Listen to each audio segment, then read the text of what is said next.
12 years of age, Gulwali Passarlay started a year-long journey that would take him from Afghanistan to England. It was a journey that nearly killed him several times as he made his way from country to country through a myriad of human smugglers before finally making it to the UK, where he is now a student at the University of Manchester. The Lightless Sky is his account of his escape from Afghanistan and the clutches of the Taliban. Gulwali Passarlay joins us from Washington this morning. Good morning and thank you for joining us. Good morning and thank you for having me. It's good to be with you. Well, you know, your story is just so harrowing. It's hard to believe, you know, everything that you went through to the success that, you know, situation that you're now in today as a student. Tell me why you left Afghanistan in the first place, what happened and why your mother wanted you to leave. Precisely like many other Afghans or Syrians who are fleeing their countries due to conflicts and wars. And unfortunately, my family was directly involved in the conflict in Afghanistan. My uncle was a commander in the Taliban. That didn't help the situation. And then it was becoming unbearable for me and my brother to attend school or to be able to study or to live a normal life, because we were pursued by two sides. The Taliban wanting to recruit us to take revenge for our family members who were killed by the US forces, and then the US-backed Afghan government wanted us to work for them to take intelligence about the Taliban. So we were between this hard place in the rock and didn't have any choice. And if we have done either of those things, we would have certainly been killed. So your mother paid to have you taken out, paid some money to have you taken out, and just you and your brother, you must have been absolutely terrified. Indeed, I was. The fact that I was leaving home, the fact that I was leaving my family, my country, and then I didn't know where I was heading. I had no idea where this journey was taking me. This was a journey to the unknown. And I hope viewers watching will understand that a mother will not send her 12 years old and 13 years old sons away to the unknown. But all I was told that it was, you know, it was for my interest, that I needed to leave and for my safety and not to come back. And again, not to let my brother, let my brother hence go. And then as soon as we went to the airport, I was separated from my brother.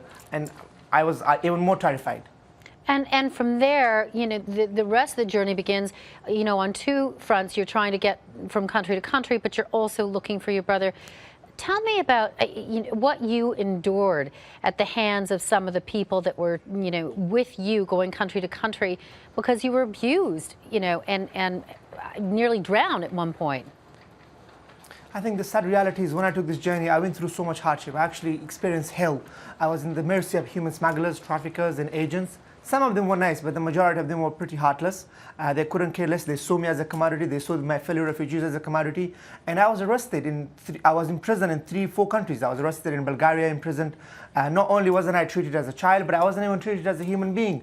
And I was sent back to Turkey, arrested again, imprisoned, and then sent to Iran, where I had to restart the journey.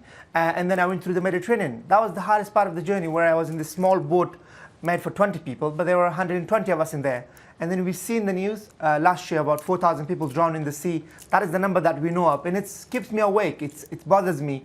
It saddens me that this happens even after 9 years of my journey. More and more people are fleeing violence, conflicts, and wars in Syria, Iraq, and Afghanistan. And Europe, in the rest of the world, the Western world the response hasn't been useful enough, hasn't been good enough to help those people and treat them with respect and dignity they deserve.